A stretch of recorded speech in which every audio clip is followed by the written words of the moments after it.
আজকে আমরা সকাল 9টা থেকে অনির্দিষ্টকালীন রাস্তা স্ট্রাইক ডাক দিয়েছিলাম বদরপুর টাউনের ডামসু রাস্তা বাঁচাও কমিটির পক্ষ থেকে। আজকে আমরা শেষ পর্যায়ে এসেছি। আপনারা এত সুন্দর করে ধৈর্য সহকারে শান্তি শৃঙ্খলা বজায় রেখে এই সকাল 9টা থেকে এখন অবধি পর্যন্ত আপনারা যে বদরপুরের আজকে এত গরম আবহাওয়ার মধ্যে আপনারা যে দাঁড়িয়ে আছেন, তাই আমি আমসুর পক্ষ থেকে এবং রাস্তা বাঁচাও কমিটির পক্ষ থেকে, বিশেষ করে বদরপুর টাউন আমসুর পক্ষ থেকে এবং বাংলা আঞ্চলিক আমসুর পক্ষ থেকে অশেষ ধন্যবাদ জ্ঞাপন করছি এবং তৎসঙ্গে কর্মী জেলা কমিটির পক্ষ থেকে ধন্যবাদ জ্ঞাপন করছি। সম্মানিত উপস্থিতি, আমি একটা কথা বলে আমার বক্তব্যের জবানিকে টানবো যে আজকে আমরা ডাক দিয়েছিলাম যে ন্যাশনাল হাইওয়ে অবরোধের আমরা মোটামুটি আমরা স্যাটিসফাইড হয়েছি। স্যাটিসফাইডের কারণে আমরা সিদ্ধান্ত নিয়েছি।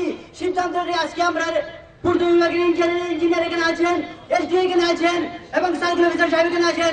ওনারাই আপনাদের সামনে ডিসক্লোজ করে দেবেন ওনারা কি সিদ্ধান্ত নিয়েছেন। আমি এই সিদ্ধান্ত ডিসক্লোজ করবো না, যেহেতু আমার এই বিভাগের পূর্ত বিভাগের ঊর্ধ্বতন কর্তৃপক্ষ উপস্থিত আছেন। যদি আপনাদের মধ্যে কারোর কোনো কোয়েশ্চন জাগে তাদেরকে আপনারা ইন্ডিয়ান ডেমোক্রেসির মাধ্যমে, ভারতীয় গণতান্ত্রিক পদ্ধতির মাধ্যমে আপনারা প্রশ্ন করবেন, ওরা আনসার দেবে ইনশাআল্লাহ।